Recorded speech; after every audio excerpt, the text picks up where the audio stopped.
Class 10 के chapter 14 का जो एग्जाम्पल थर्ड है, क्वेश्चन में हमसे बोला गया है the distribution blow shows the number of wickets taken by bowlers in one day cricket matches.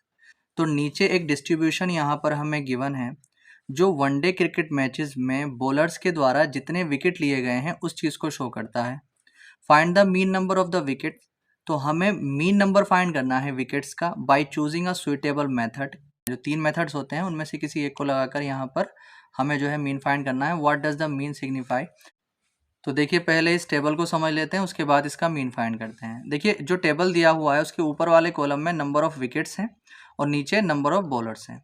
तो 7 बॉलर ऐसे हैं जिन्होंने 20 से 60 विकेट लिए हैं, 5 बॉलर ऐसे हैं जिन्होंने 60 से 100 विकेट्स लिए हैं और 16 बॉलर ऐसे हैं जिन्होंने 100 से 150 विकेट्स लिए हैं। ये सारा का सारा डाटा गिवन है।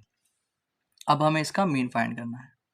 अब देखिए मैंने इस डाटा को क्या कर लिया है, यहाँ पर क्लास इंटरवल में जो है इसको दिखा लिया है, यहाँ पर एफ आई ले लिया है। अब देखिए जब इसका हम मीन निकालेंगे तो इसका मीन हम दो तरीके से निकालें तो ज़्यादा बेहतर रहेगा।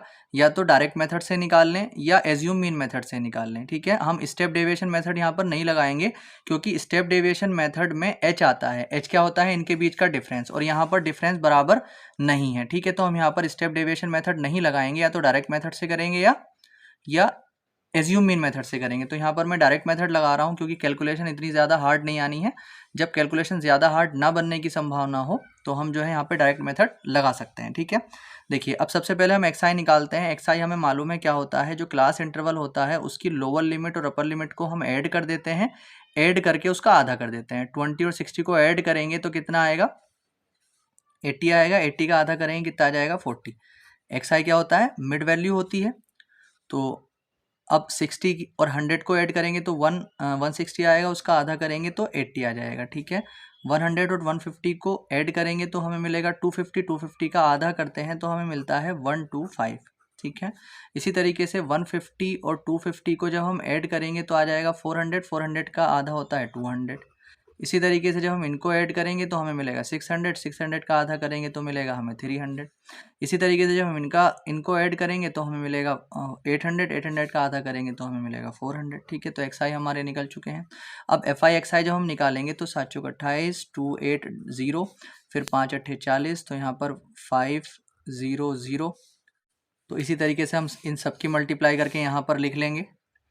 तो जब हम इन सब की मल्टीप्लाई करेंगे एफ आई और एक्स आई वालों की तो हमें ये मिल जाएगा। ठीक है, अब देखिए डायरेक्ट मेथड से जब हम मीन निकालते हैं तो मीन निकालने का जो फॉर्मूला होता है वो होता है सिग्मा एफ आई एक्स आई और अपॉन में सिग्मा एफ आई। ठीक है, तो हमें सिग्मा एफ आई एक्स आई चाहिए, सिग्मा एफ आई चाहिए। तो सबसे पहले हम क्या कर लेते हैं, सिग्मा एफ आई निकाल लेते हैं। जब हम सिग्मा एफ आई निकालेंगे तो यहाँ पर हम देखेंगे इन सबको जब ऐड करके निकलेगा 3 और 2 5, 5 और 12 17, 17 और 6 कितने होते हैं 23, 33 आ जाएगा। 10 उसमें ऐड करेंगे तो 33 और 5 38, 38 और 7 कितने हो जाते हैं 45। ठीक है, अब यहाँ पर जब हम इनको ऐड करेंगे सिग्मा एफ आई एक्स आई वालों को तो हमें मिल जाएगा 6, 8, 8 और 0। ठीक है, ये मिल गया हमें। अब हम इनकी वैल्यू रख देंगे तो यहाँ पर 6, 8, 8, 0 और अपॉन में कितना आ जाएगा 45।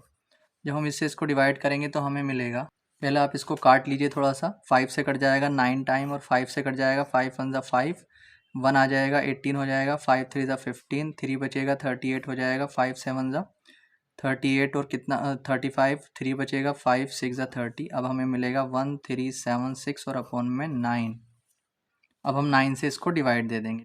तो जब हम 9 से इसको डिवाइड करेंगे तो हमें मिलेगा 152.8 और 9। ये इसका मीन आ जाएगा, आंसर आ गया।